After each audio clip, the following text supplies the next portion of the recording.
ঈদুল আজহায় 10 দিনের ছুটিতে ফাঁকা হয়ে আছে রাজধানী ঢাকা। বেসরকারি ছুটি আজ শেষ বলে অনেকে ঢাকায় ফিরছেন। তবে এখনো রাজপথে দেখা মিলছে না জনসাধারণের, ঘাটতি আছে যানবাহনেরও। দর্শক, রাজধানীর বর্তমান পরিস্থিতির খবর জানাতে আমাদের সঙ্গে যুক্ত হচ্ছেন সহকর্মী শারমিন নীরা। নীরা, কেমন দেখছেন ঢাকার রাজপথের চিত্র? আর এমন ফাঁকা ঢাকা দেখে কি বলছেন সাধারণ মানুষ, জানাবেন আমাদের।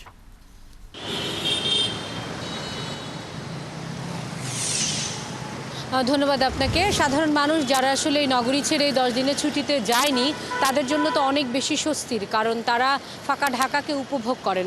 তবে আমরা যারা জরুরি সেবার মধ্যে আছি, গণমাধ্যম কর্মী, আমরা গেল 3 দিনের ছবি যেমন দেখেছি, আজ ঈদের চতুর্থ দিন। গতকালকের চেয়েও কিন্তু আজকে যানবাহন মোটামুটি বেড়েছে। তবে মূল সড়কে রিকশার চলাচল, রিকশার যে আধিক্য, সেটি কিন্তু গেল কয়েকদিন যেমন ছিল তেমনটি রয়েছে।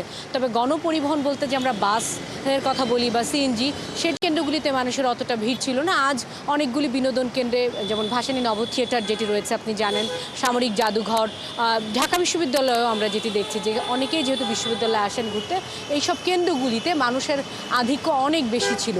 কারণ গতকাল পর্যন্ত তারা আসলে ঈদের চাপ, কোরবানি ঈদের চাপ সামলেছেন বা অতিথি আপ্যায়নে ব্যস্ত ছিলেন, সেজন্য সেই মানুষদের চাপ এসেছে। পাশাপাশি যেমনটা আমাদের সহকর্মী সুমন তারবির বলছিলেন যে বাস স্টেশন বা ট্রেন স্টেশনগুলিতে যারা সরকারি চাকুরির বাইরে অন্যান্য চাকুরিতে রয়েছে বা অন্যান্য সেবা মাধ্যমে রয়েছে বা ব্যবসায় রয়েছে, তারা আসছেন। অর্থাৎ চতুর্থ দিনে এসে অন্যান্য দিনের চাইতেও মানুষের সমাগম কিছুটা বেশি।